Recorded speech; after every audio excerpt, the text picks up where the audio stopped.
दरम्यान वळूया आपण या सामन्याकडे. आपण ज्या वेळेला आजकाल झिराडमधल्या मॅचेस बघतो त्यावेळेला सामने हे ग्रुप ग्रामपंचायत झिराडच्या मैदानावर खेळवले जातात आणि ह्या मैदानाने आपली एक वेगळी ओळख केलेली आहे. आणि हे मैदान निर्माण झालं होतं ते म्हणजे सन्माननीय श्री दिलीप शेठ भोईर अर्थातच छोटम शेठ यांच्या संकल्पनेतून.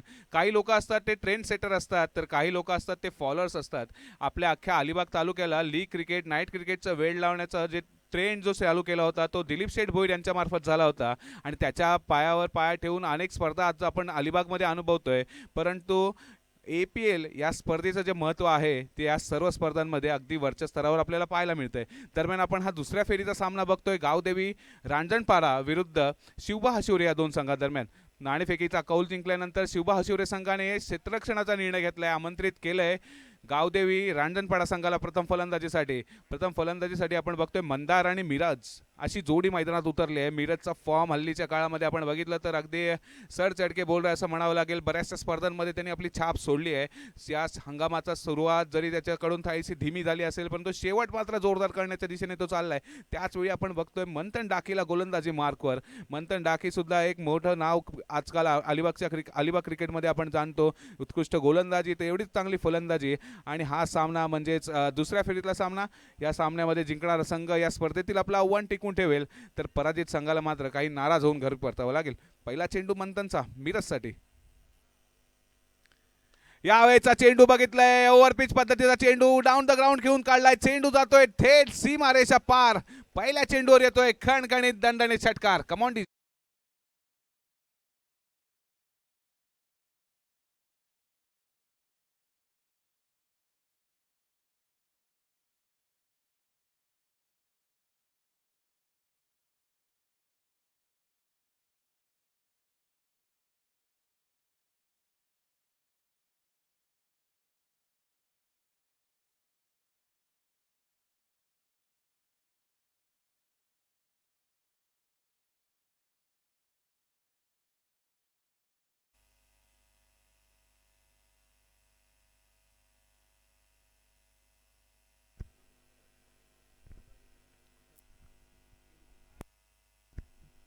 पुढील चेंडू. दडपण आपण काहीसं गोलंदाजावर पाहायला मिळतंय, परंतु मोठ्या स्तरावरचे गोलंदाज फलंदाज दडपणाचा काहीसा विचार करत नसतात. यावेळेला पुन्हा एकदा ठेकलाय चेंडूला. चेंडू यावेळेला जातोय काव कॉर्नरच्या दिशेने. पुन्हा एकदा सीमारेषा पार. आणखीन एक षटकार.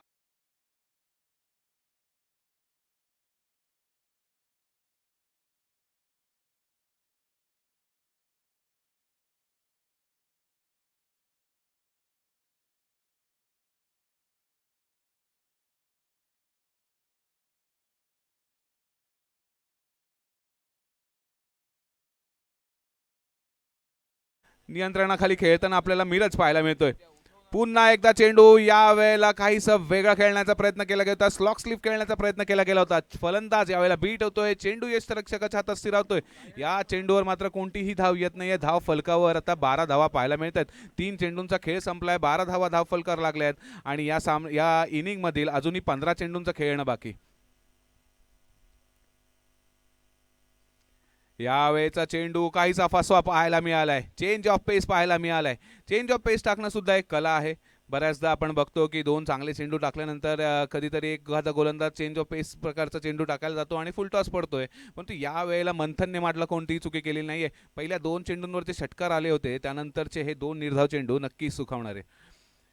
यावेळेला आपण बघितलं पुन्हा एकदा ओव्हरपिच पद्धतीचा चेंडू. मिराजमध्ये काहीसा पददलिताचा अभाव पाहायला मिळतोय. पुन्हा एकदा एक निर्धाव चेंडू पाहायला मिळतोय. षटकाची सुरुवात ज्या प्रकारे झाली होती ना, असं वाटलं होतं की या षटकामध्ये 20च्या आसपासच्या धावा येतील की काय, परंतु पहिल्या 2 चेंडूंवर षटकार खाल्ल्यानंतर 3 निर्धाव चेंडू मंथनच्या माध्यमातून पाहायला मिळत. अखेरच्या चेंडूचा पुन्हा एकदा मिरज सामना करेल. पाहूया या चेंडूवर मोठा फटका खेळला जातोय की काही वेगळं केलं जाते. यावेळेला सफल झालेला मिराज आपल्याला पाहायला मिळालाय. चेंडू डाव्या एसटीच्या बाहेर खेळण्याच्या मर्यादेबाहेरचा दर्शवला जातोय.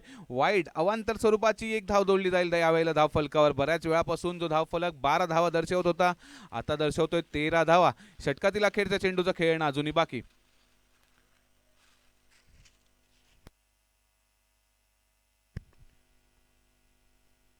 यावेळेला आपण पुन्हा एकदा बघितला ब्लॉक होल पद्धतीचा चेंडू टाकला गेला होता. रिस्की 1 रन घेण्याचा प्रयत्न केला गेला होता. रिस्की रन घेताना धावचीत होण्याचा अवसर तिथे होता. धावचीत फलंदाज बाद होऊ शकला असता, परंतु कोणत्याही प्रकारची हानी नाही. पहिल्या षटकाची सांगता एकेरी धावेने होईल.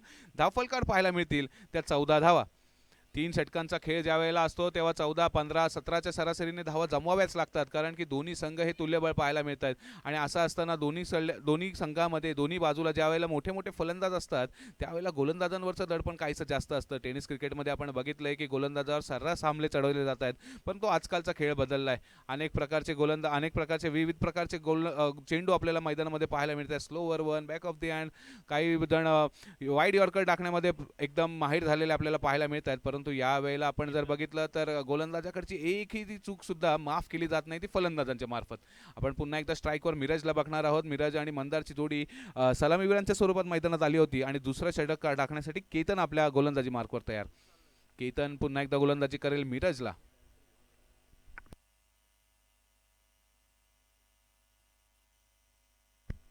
यावेळेला पुन्हा एकदा ब्लॉक होल पद्धतीचा चेंडू पाहायला मिळालाय. शफल झालेला मिराज काहीसा फसलेला पाहायला मिळालाय. चेंडू जेव्हा मिड विकेटच्या दिशेने टोलवलाय, वेगाने ट्रॅव्हल केलाय.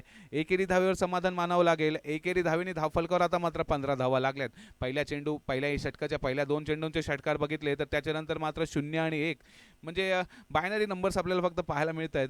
आणि या हळूहळू चाललेला धावफलक आता 15 धावा दर्शवतोय. या वेळेला आपण बघितलं तर मंदार काहीसा स्टक झालेला पाहायला मिळतोय. चेंडूला भिरकवायचा की चेंडू वाईट दर्शवला जाईल याच्यामध्ये गोलंदाज मात्र माही ठरलाय. एक अव्वल दर्जाचा चेंडू फेकलाय, मंदारला मात्र बीट केलंय. केतनच्या षटकातील तिसरा चेंडू.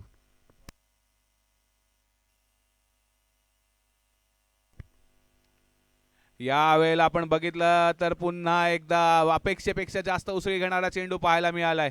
मंदारची अपेक्षा होती चेंडू काहीसा खालच्या स्तराला येईल, परंतु चेंडूने अपेक्षेपेक्षा जास्त उसळी घेतली. स्थिरावला जाऊन थेट यष्टीरक्षकाच्या हातामध्ये. आणि निर्धाव चेंडूंचा जो सिलसिला अगदी मागच्या 3-4 चेंडूंपासून सुरू झाला होता ना, तो आत्ताही तसाच पाहायला मिळतोय. पहिल्या षटकातील दुसऱ्या षटकातील 3 चेंडूंचा सामना पूर्ण झालाय. धावफलकावर लागलेले आहेत 15 धावा. यावेळेला पुन्हा एकदा मोठा फटका मारण्याचा प्रयत्न, डाऊन द ग्राउंड खेळण्याचा प्रयत्न, परंतु गोलंदाज सुद्धा तितकाच चाणाक्ष पाहायला मिळतोय. फलंदाज मंदारला पुन्हा एकदा बीट केलंय. चेंडू यष्टीरक्षकाच्या हातामध्ये. पुन्हा एकदा आमचे स्कोरर राजगुरू टिपतील 0 धावा धावफलकावर. धावफलक स्थिरावलाय 15 या धावसंख्येवर. या षटकातील 2 चेंडूंचा खेळणं बाकी. यावेळेला बघितलं तर आखूड टप्प्याचा चेंडू, बॅटचा स्विंग काहीसा लेट झालेला पाहायला मिळालाय. बॅटने चेंडूने बॅटची बॉटम एज घेतली आहे. तिथेच सर्कल स्टंप जवळच फील्ड केला जातोय, परंतु त्या दरम्यान 1 धाव घेतली गेली आहे. 1 धावेच्या दमावर आता म्हटलं आपण बघतोय धावफलकावर 16 धावा लागल्यात. या षटकातील अखेरचा चेंडू येणं बाकी. या चेंडूवर आक्रमण चढवलं जाणार की अखेरच्या षटकामध्ये स्ट्राईक ठेवण्याचा प्रयत्न मिराज पुन्हा एकदा करणार, हे मात्र या चेंडू नंतरच आपल्याला पाहायला मिळेल.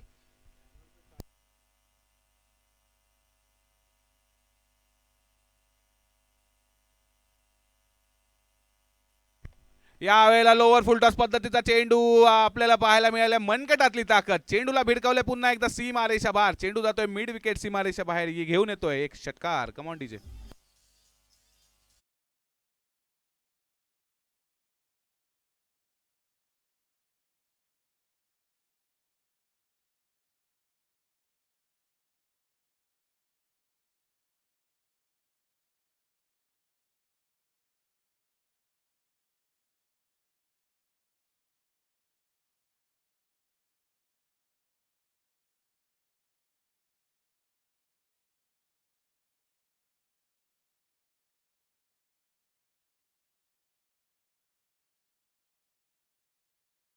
प्रकारची टीम मीटिंग घ्यायची नाहीये.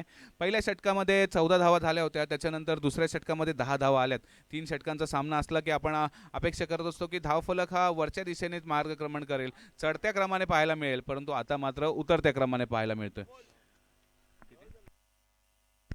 माफ करा, दुसऱ्या षटकामध्ये 8च धावा खर्च केल्या होत्या केतनच्या माध्यमातून. तिसरं षटक घेऊन गोलंदाज प्रज्वल.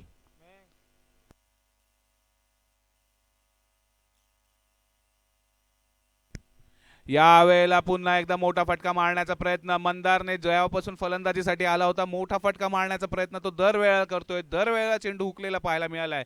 परिणामी त्याला आपली विकेट सॅक्रिफाईस करावी लागते आणि मिराजला स्ट्राईकवर आणावं लागते. Come on DJ.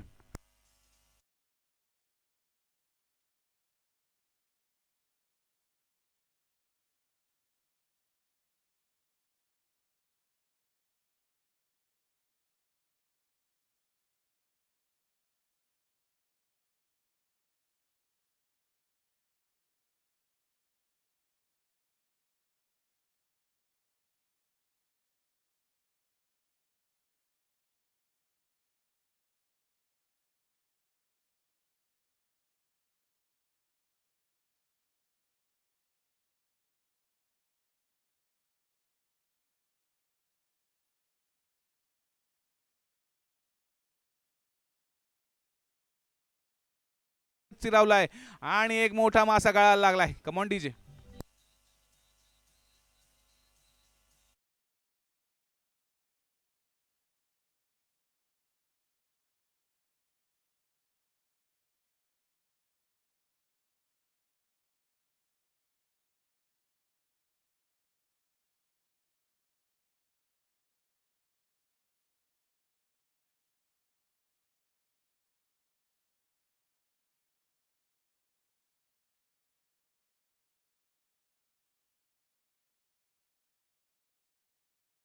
षटकार आलेले आपण बघितले आहेत, परंतु षटकाराला काही एकेरी दुहेरी धावांची साथ पाहिजे होती, काही चौकारांची साथ पाहिजे होती, ती मात्र इथे मिळत नाही आहे आणि त्याचाच परिणाम आपल्याला धावफलकावर पाहायला मिळतोय. आतापर्यंत अखेरच्या षटकातील 2 चेंडूंचा खेळ संपलाय. धावफलक 22 या धावसंख्येवर स्टक झालाय. प्रज्वल आपल्या षटकातील तिसरा चेंडू घेऊन येईल. स्ट्राईक एंडवर आपण गीतेशला बघतोय. गीतेशला मात्र आता वेल फिनिशरच्या भूमिकेत पाहत असेल तो म्हणजे पूर्ण गावदेवी रांजणपाडा संघ. अखेरच्या 4 चेंडूमध्ये त्याला काहीतरी किमिया करून दाखवावी लागेल. यावेळेला आपण बघितलं तर फुलर लेनचा चेंडू पाहिला होता. चेंडूला अगदी लॉंग ऑफच्या दिशेने खेळून काढलंय. एकेरी धाव घेतली जाईल. एकेरी धावेवरच समाधान मानावं लागेल. धाव फरक आता मात्र 23 धावा दर्शवेल आणि या षटकातील अखेरच्या 3 चेंडूंचं खेळणं, या षटकातील नाही तर या इनिंगमधील अखेरचे 3 चेंडू येणार आणि या 3 चेंडूंमध्ये कशा प्रकारची फलंदाजी केली जाते हे मात्र येणारे काही चेंडूच आपल्याला दाखवून देतील.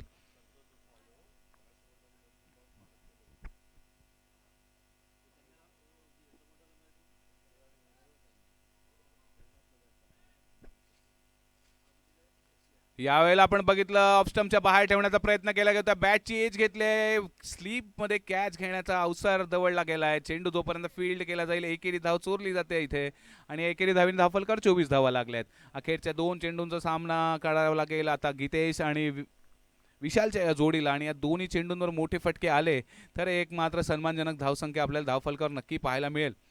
नाहीतर मग आपल्याला बोलावं लागेल की गोलंदाजीचा स्तर दोन्ही दुसऱ्या संघाला सुद्धा आपला उंचवावा लागेल. यावेळेचा चेंडू आपण बघितला. चेंडूला खेळून काढले. चेंडू जोपर्यंत गावकर्णाच्या दिशेने फील्ड होईल पुन्हा एकदा एकेरी धाव घेतली जाते. अखेरच्या षटकामध्ये आपण बघतो की अखेरचे षटक हाणामारीचे षटक आधी आपण ऐकायचो, परंतु अखेरच्या षटकामध्ये वैविध्यपूर्ण गोलंदाजी करणारे गोलंदाज आजकाल आपल्याला प्रत्येक संघामध्ये पाहायला मिळतात. या गोलंदाजांवर जबाबदारी मोठी असते, भार मोठा असतो आणि त्या अशा प्रकारचा भार या षटकामध्ये तरी प्रज्वलने अगदी तंतोतंत पाळलेला आपल्याला पाहायला मिळतोय. अखेरचा चेंडू घेऊन येईल प्रज्वल. सामना करेल विशाल. या वेळेला आपण बघितलं तर चेंडू वाईट दर्शवला जातोय. या अखेरच्या एका चेंडू समाप्त होण्यापूर्वी एक वाईट चेंडू आलाय. धावफलकात बदल करून गेलाय. धावफलकार 26 धावा लागल्यात. अखेरचा वैद्य चेंडू येतोय. सामना करेल विशाल. मोठा फटका लगावला तर धावसंख्या 30च्या पुढे जाईल. म्हणजे सरासरी 10च्या वरती धावा प्रतिस्पर्धी संघाला जमवावे लागतील चेसिंग करत असताना. यावेळेचा चेंडू आपण बघितला तर शफल होऊन खेळण्याचा प्रयत्न केला गेला होता. स्टफल झालेल्या फलंदाजाला बीट करण्यासाठी चेंडू यष्ट्यांमध्ये फेकण्याचा प्रयत्न केलाय. गोलंदाज यशस्वी ठरलाय पुन्हा एकदा. एकेरी धाव येईल अखेरच्या चेंडूवर आणि एकेरी दुहेरी धावांचं सत्र मात्र अखेरच्या चेंडूपर्यंत चालू राहिलेलं पाहायला मिळतंय. धावफलकावर 27 धावा लागल्यात. येणाऱ्या 18 चेंडूंमध्ये 28 धावांची गरज असणार आहे, ती म्हणजे शिवबा हशिवरे संघाला. शिवबा हशिवरे संघ या मैदानावर अगदी वेगळ्याच फॉर्मात आपल्याला पाहायला मिळतो. दरम्यान इनिंग ब्रेक झालेली आहे तर काजी अली शाह थळ संघाचा कर्णधार आणि साई आवाज संघाचा कर्णधार, या दोन्ही संघाच्या कर्णधारांना मी विनंती करतोय आपण त्वरित टॉस करून घ्यायचं आहे.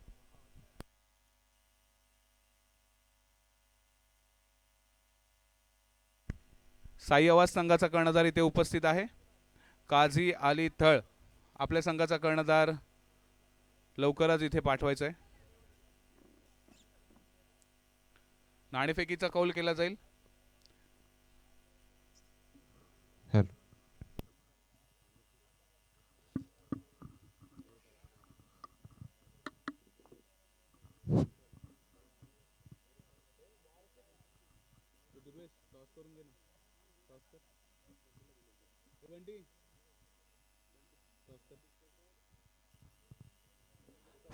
दरम्यान काजी अली शाह थळ विरुद्ध साई आवाज असा पुढचा सामना आपण बघणार आहोत. नाणेफेकीचा कौल केला जातोय आणि दोन्ही कर्णधार इथे उपस्थित झालेले आहेत.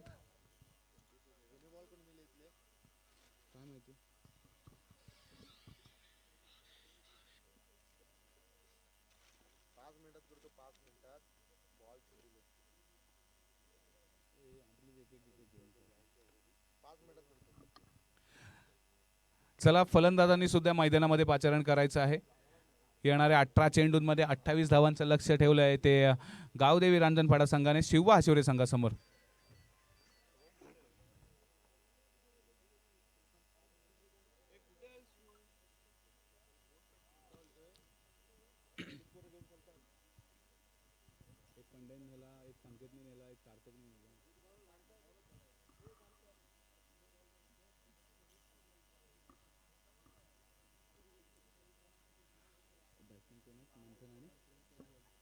आपण बघतोय मंथन आणि प्रज्वल अशी सलामीवीरांची जोडी आपण मैदानात उतरलेली पाहायला मिळते. गोलंदाजीसाठी कुठल्या गोलंदाजाला आमंत्रित केलं जाते हे आपल्याला काही क्षणामध्ये कळेलच, परंतु गोलंदाजांवर आता मात्र मोठी जबाबदारी आहे. कारण की आपण बघितलं तर शिवबा हाशिवरे संघामध्ये अगदी 5 ते 6व्या क्रमांकापर्यंत अगदी अव्वल दर्जाचे फलंदाज पाहायला मिळत आहेत. आणि असं असताना गोलंदाजीचा स्तर अगदी त्यांना उंचवावा लागणार आहे. जर इतर ठिकाणी 100% ते योगदान देत असतील तर यावेळेला मात्र 200% योगदान द्यावे लागेल. कारण की सामना अटीतटीचा आहे. सामना या स्पर्धेमध्ये टिकून राहण्यासाठी महत्त्वाचा आहे. या सामन्यातून जो पराजित होईल तो संघ मात्र घरी जाईल. जिंकणारा संघ मात्र आपली या स्पर्धेतील वाटचाल चालू ठेवेल.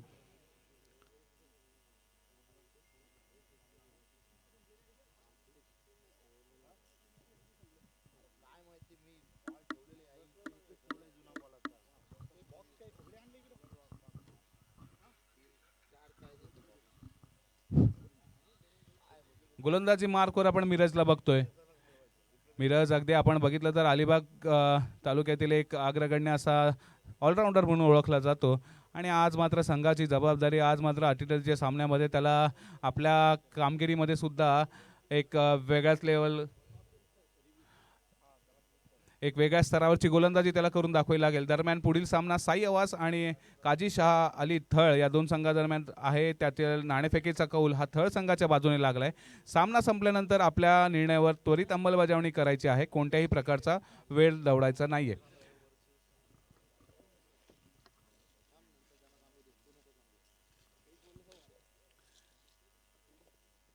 यावेळेला आपण बघितलं तर चेंडूने बॅटची एज घेतलाय आणि झेल सुटलाय. या वेळेला मात्र काहीसं खराब क्षेत्ररक्षण पाहायला मिळते. गोलंदाजाने आपले 200% दिले होते, क्षेत्ररक्षकाची साथ मिळत नाहीये. अगदी हातात आलेला गोळा निसटतोय आणि फलंदाज मंथन डाकीला एक जीवनदान मिळतंय. हल्लीच्या काळामध्ये आपण बघितलं ना तर कॅचेस विन द मॅचेस हे मात्र प्रत्येक सामन्यामध्ये लागू होतंय. कारण की आपण बघितलं ज्या वेळेला 1983चा वर्ल्ड कप भारताने जिंकला होता त्यावेळेला कपिल देवची कॅच आठवते. त्याच्यानंतर 2007चा जो T20 वर्ल्ड कप आपण जिंकला श्रीसंतची कॅच आपल्याला आठवते. मागचा world cup T20 world cup जो आपण रोहित शर्माच्या कर्णधार पदाखाली जिंकला होता त्याच्यामध्ये घेतलेला सूर्यकुमार यादवचा झेल आठवतो, किंवा कालच्या मॅच मधला आपल्याला रिले झेल आठवतो. असं सगळं असताना झेलचं महत्त्व मात्र वाढलेलं आहे. अशा प्रकारे एक अवसर दिला होता, एक अवसर निर्माण केला होता मिराजने. तो अवसर दवडला गेलाय आणि नंतरच्या सलगच्या चेंडूवरच एक चौकार येतोय. Come on DJ.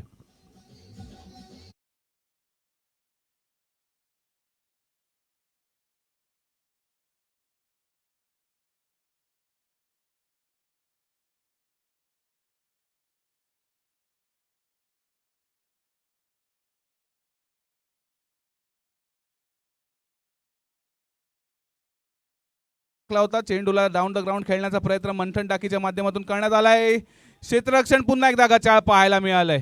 अगदी गार्डन मध्ये फिरतायत की काय अशा प्रकारचं क्षेत्ररक्षण पाहायला मिळालंय. त्याचाच अवसर फलंदाजांनी घेतलाय. एकेरी धावेचं रूपांतर दुहेरी धावेत केलंय. धाव फलकावर आता 6 धावा पाहायला मिळतील. पहिल्या षटकामध्ये काय पाहायला मिळतंय तर गोलंदाज मिरज आपल्या प्रयत्नांची पराकाष्ठा करतोय, परंतु क्षेत्ररक्षकांची हवी तशी साथ त्याला लाभत नाहीये. मिरजच्या षटकातील चौथा चेंडू शफल होऊन खेळण्याचा प्रयत्न पुन्हा एकदा केला गेला होता, परंतु फलंदाजाला कोणत्याही प्रकारचा रूम इथे दिला गेला नाहीये. आपल्या लेग साईडला खेळण्याचा प्रयत्न हेरला गेला मिरजच्या माध्यमातून. तशा प्रकारचा चेंडू मैदानावर फेकला गेलाय. फलंदाज बीड झालाय. चेंडू स्थिरावला यष्टीरक्षकाच्या हातामध्ये. बहुमूल्य असा निर्धाव चेंडू आलाय. 4 चेंडूंची सांगता झाली. धावफलकावर 6 धावा लागल्यात.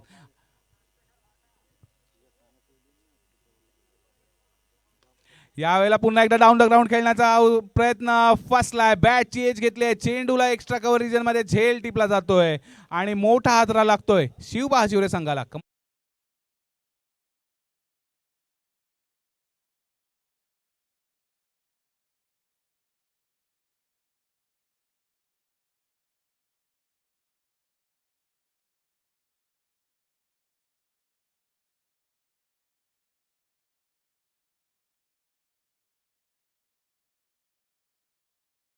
बघितलं ना तर यापूर्वी सुद्धा मंथनला एक जीवदान मिळालं होतं. त्या जीवदानाच्या जोरावर त्याने 6 धावा कमावल्यात खऱ्या, परंतु गोलंदाज मिरज दाखवून देतोय की या सामन्यातील स्पर्धा अजून संपलेली नाहीये. पुन्हा एकदा एक फसवा चेंडू टाकलाय, बॅटची टॉप एज घेऊन चेंडू एक्स्ट्रा कव्हर रिजनमध्ये झेल स्वरूपात टिपला गेला आणि फलंदाज मंथन डाकी बाद होऊन परतील. मंथनची जागा भरून काढण्यासाठी केतन फलंदाजीसाठी येतोय. केतन सामना करेल मिरजच्या अखेरच्या चेंडूचा. आपण बघतोय की एक डावखुऱ्या हाताचा फलंदाज आलाय. क्षेत्ररक्षणामध्ये आता बदल करावे लागतील आणि गोलंदाजाला आपल्या स्ट्रॅटेजीमध्ये सुद्धा बदल करावे लागतील. केतन सुद्धा एक महत्त्वपूर्ण खेळाडू आहे शिवबा हशिवरे संघाच्या. अखेरच्या चेंडूवर त्याला फसवण्यात जर मिरजला यश आलं ना तर या सामन्यामध्ये एक वेगळी चुरस आपल्याला पाहायला मिळेल. तशा प्रकारचा कुठला अवसर निर्माण होतोय की केतन मात्र वरचढ होऊन फलंदाजी करतोय, हा येणारा चेंडू आपल्याला दाखवून मिळेल. यावेळेला आखूड टप्प्याचा चेंडू खेळून काढलाय. क्षेत्ररक्षक तिकडे तैनात. जोपर्यंत क्षेत्ररक्षक फेक करेल पुन्हा एकदा दुहेरी धाव घेतली गेली आहे. मोठे फटके येत नसतील म्हणून काय झालं, एकेरी धावेचं रूपांतर आपण दुहेरी धावेमध्ये करू आणि धाव फलक चालू ठेवू, जेणेकरून अखेरच्या षटकांमध्ये काही जास्त जोर आपल्या फलंदाजीवर पडणार नाही किंवा आपली फलंदाजी कुठेतरी अडखळायला नको. ह्याच्याच प्रकारचे प्रयत्न शिवबा हशिवरेच्या माध्यमातून पाहायला मिळत आहेत. पहिल्या षटकाची सांगता झाली. पहिल्या षटकाच्या अखेरीस धावफलकावर 8 धावा लागल्या आहेत. गोलंदाजीची सुद्धा आपल्याला इथे चर्चा करावी लागेल, कारण की गोलंदाजीचा स्तर बघितला मिरजचा तर प्रत्येक चेंडू अगदी वरच्या साईडला गेलेला पाहायला मिळालाय. पहिल्या चेंडूवरचा अवसर दवडला गेला, त्याच्यानंतर एक चौकार, परंतु बॅट्समन कुठेही सेटल झालेला पाहायला मिळाला नाहीये. अशाच प्रकारची गोलंदाजी नंतरच्या षटकामध्ये सुद्धा गीतेशला करून दाखवावी लागेल. गोलंदाजी मार्कवर गीतेश आलाय. फलंदाजीला आता स्ट्राईक एंडवर आपल्याला प्रज्वल पाहायला मिळतोय. मागच्या सामन्यातील सामनावीराचा पुरस्कार प्रज्वलला मिळाला होता. आता त्याला साजेशी खेळी यामध्ये सुद्धा करून दाखवावी लागेल. पॉवर प्लेचं बंधन मात्र आता इथे हटलेलं आहे. पहिला चेंडू येईल, सामना करेल प्रज्वल.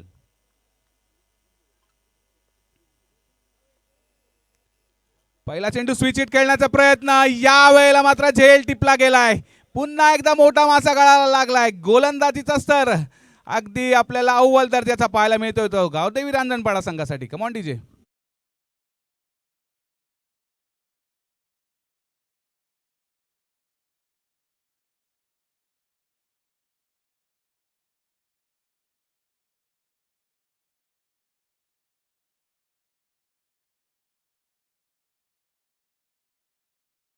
मागच्या षटकामध्ये मी फलंदाजांचं कौतुक केलं होतं, कारण की एका मोठ्या फटक्याला त्यांनी दुहेरी धावांची चांगली साथ दिली होती. परंतु या षटकामध्ये आपण काय बघितलं, पहिल्या चेंडूवर स्विच हिट खेळण्याचा प्रयत्न केला गेला प्रज्वलच्या माध्यमातून. फटका फसलाय बॅटची एज घेऊन. चेंडू आपण बघितलं तर स्लीप क्षेत्रामध्ये झेल टिपला गेला, एक चांगला प्रकारचा झेल. पहिल्या षटकामध्ये जी चूक झाली होती त्याची पुनरावृत्ती इथे झाली नाही आहे, हेच चांगलं पाहायला मिळतंय. दरम्यान आपण बघितलं तर 2 मोठे फलंदाज बाद झाले आहेत. प्रज्वलला आपल्या धावफलकावर एकही धाव लावता आली नाही आहे आणि असं असताना धावफलक स्थिरावलाय तो 8 या धावसंख्येवर.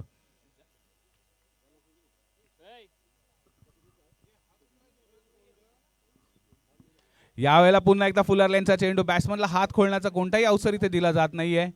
चेंडू एक्स्ट्रा कव्हर रिजनमध्ये जोपर्यंत फील्ड केला जाईल, एकेरी स्वरूपाची धाव घेतली गेली आणि या एकेरी धावेने धावफलक जो 8 धावा दर्शवत होता आता मात्र दर्शवेल 9 धावा. म्हणजेच आपण बघितलं तर येणाऱ्या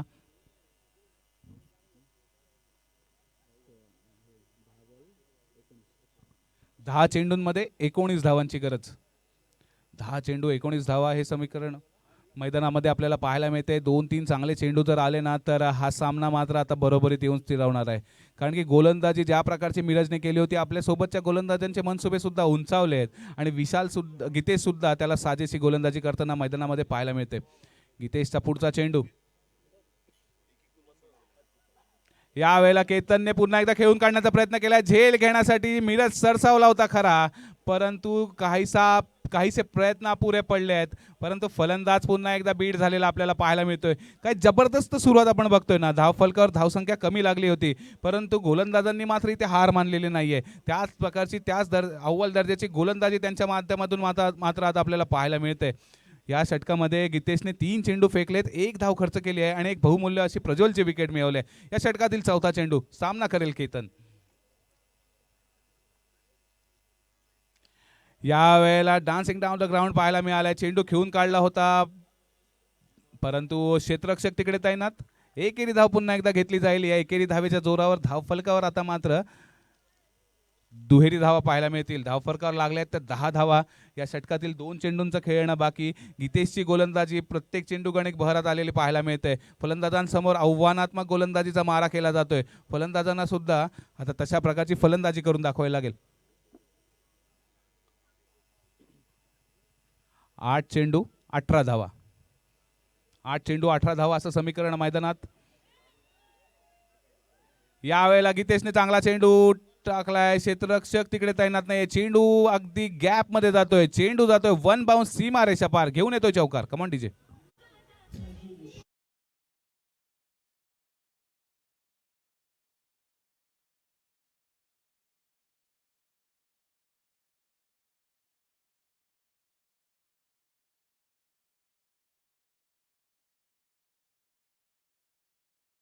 चांगल्या प्रकारचे चालू असताना एक चौकार आलाय, परंतु या षटकातील 5 चेंडूंची सांगता झाली आहे. अखेरच्या चेंडूचा खेळणं बाकी.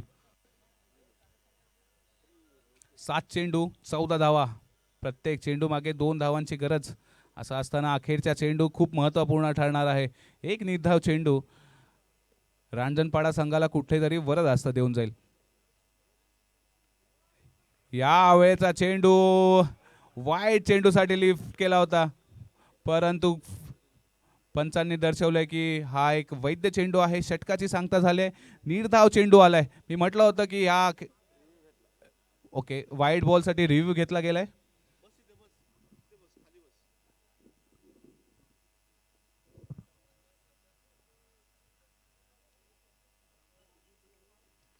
फलंदाजाला बीट करायचं असेल तर वाईड यॉर्कर्सचा सर्रास वापर आपल्याला आजकालच्या आधुनिक क्रिकेटमध्ये पाहायला मिळतोय. तसाच काहीसा प्रयत्न यावेळेला गीतेशच्या माध्यमातून सुद्धा झाला होता. आता गीतेशचा हा चेंडू वाईट दर्शवला जातोय की वैद्य दर्शवला जातोय हे आपल्याला तिसरे पंच सांगतीलच. दरम्यान आपण बघितलं जर हा चेंडू निर्धाव आला तर 6 चेंडूंमध्ये 14 धावा असं समीकरण मैदानामध्ये पाहायला मिळेल. मागच्या सामन्यामध्ये शिवबहाशिवरे संघाला 6 चेंडूंमध्ये 10 धावांचं लक्ष्य होतं आणि ते लक्ष्य त्यांनी अगदी सहजगत्या पार केलेलं आपण बघितलं होतं. 14 धावांचं लक्ष्य सुद्धा ते पेलणार का, 14 धावांचं लक्ष्य ते गाठणार का, हे पाहण्यासाठी आपल्याला अखेरच्या 6 चेंडूंचा खेळ पाहावा लागेल.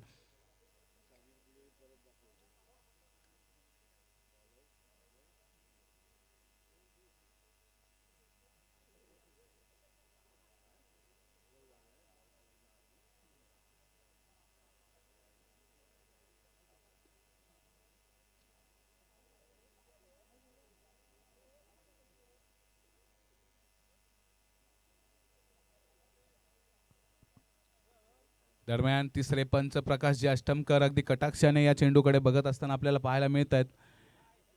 त्यांच्या माध्यमातून येणारा निर्णय लवकरच तुमच्यापर्यंत पोहोचवला जाईल.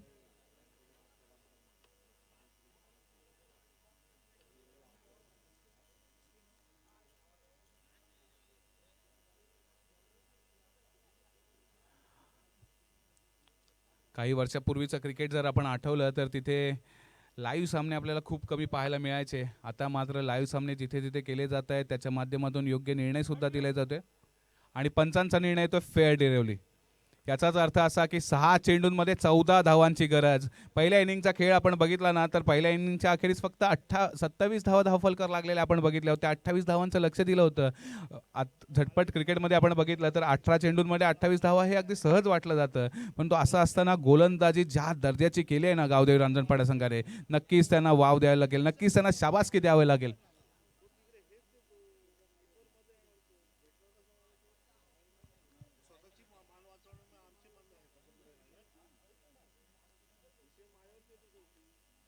यावेळेला आपण बघतोय अखेरचं षटक घेऊन गोलंदाज हर्षल गोलंदाजी मार्कवर 6 चेंडूंमध्ये 14 धावांचं लक्ष्य.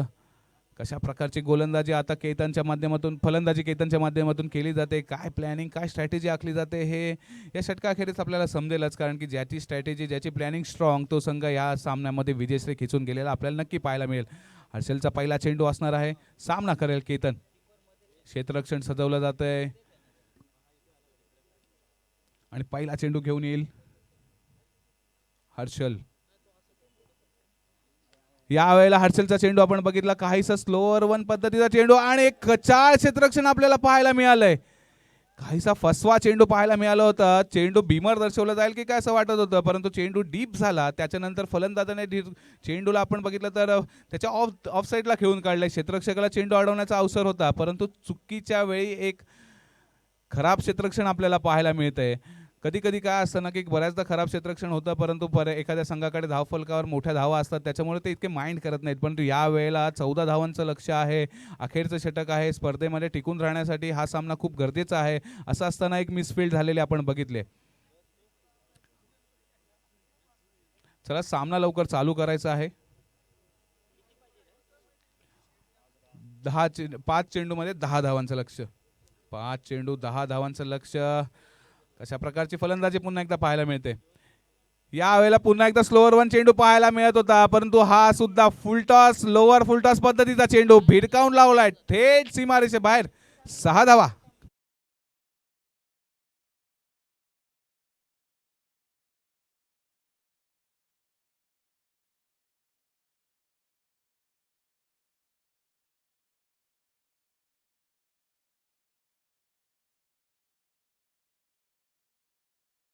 दोन षटकामध्ये आपण बघितलं ना तर पहिल्या षटकामध्ये 8 धावा, दुसऱ्या षटकामध्ये फक्त 6 धावा खर्च केल्या गेल्या होत्या. आणि हे प्रयत्न ह्यासाठी होते की अखेरच्या षटकामध्ये जास्तीत जास्त धावा आपल्या पॉकेटमध्ये असल्या पाहिजेत. परंतु जी प्रकारची गोलंदाजी हर्षलने सुरू केली ना ती अगदी खराब गोलंदाजी म्हणावी लागेल. पहिले 2 चेंडू दोन्ही लोअर फुलटॉस पद्धतीचे चेंडू आपल्याला पाहायला मिळालेत. आणि असं असताना दोन्ही चेंडूंचा खरपूस समाचार हा केतनच्या माध्यमातून घेतला गेलाय. 4 धावा क्षेत्ररक्षकाच्या मदतीने त्याला मिळाल्या होत्या, तर या चेंडूवरचा षटकार नक्कीच अव्वल दर्जाचा पाहायला मिळालाय.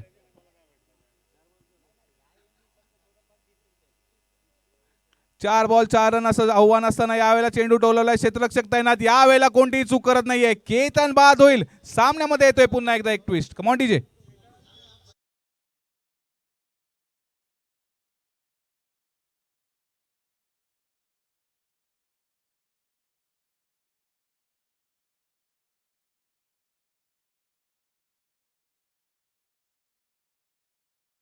की ज्या वेळेला दोन्ही संघ हे तुल्यबळ असतात ना, ते अखेरच्या चेंडूपर्यंत मॅच घेऊन जाण्यामध्ये ते माहीर असतात.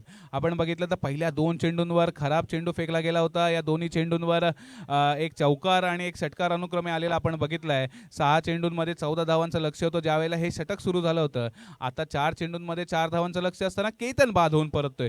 केतनची जागा भरून काढण्यासाठी नवीन फलंदाज दर्शन.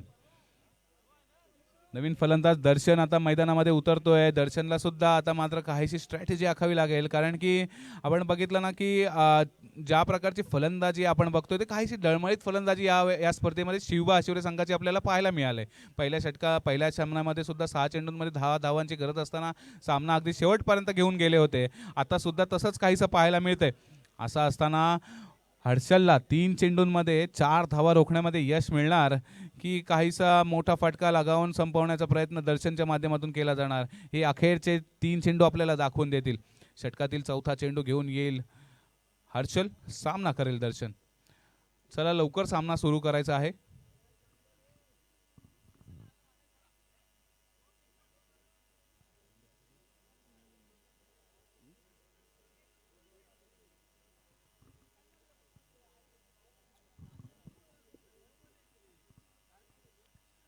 या वेळेला आपण बघतोय हर्षलचा चौथा चेंडू, सामना करेल दर्शन. 3 चेंडू 4 धावांचं लक्ष. यावेळेला पुन्हा एकदा स्लो रन पाहायला मिळालाय. पॉइंटच्या हातामध्ये चेंडू टिपला गेलाय. आपण बघितलं तर लेग कटर पद्धतीचा चेंडू फेकला गेला होता. फलंदाजाने पॉइंटच्या दिशेने टोलवण्याचा प्रयत्न केलाय, परंतु चेंडू थेट क्षेत्ररक्षकाला निवडतोय. आणखीन एक झटका लागतोय तो शिवबा संघाला. Come on DJ.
केली होती त्याला मात्र आता कव्हर अप करण्यात त्याला यश मिळालंय. 2 चेंडूंमध्ये 4 धावांची गरज. हर्षलचा पुढचा चेंडू नवीन बॅट्समन श्लोकसाठी. या वेळेला शफल होऊन खेळलाय, चेंडूला भिरकावून लावलाय, थेट सीमारेषा पार घेऊन येईल षटकार आणि घेऊन येईल विजयश्री, ती म्हणजे शिवबा शिवरे संघासाठी. Come on DJ.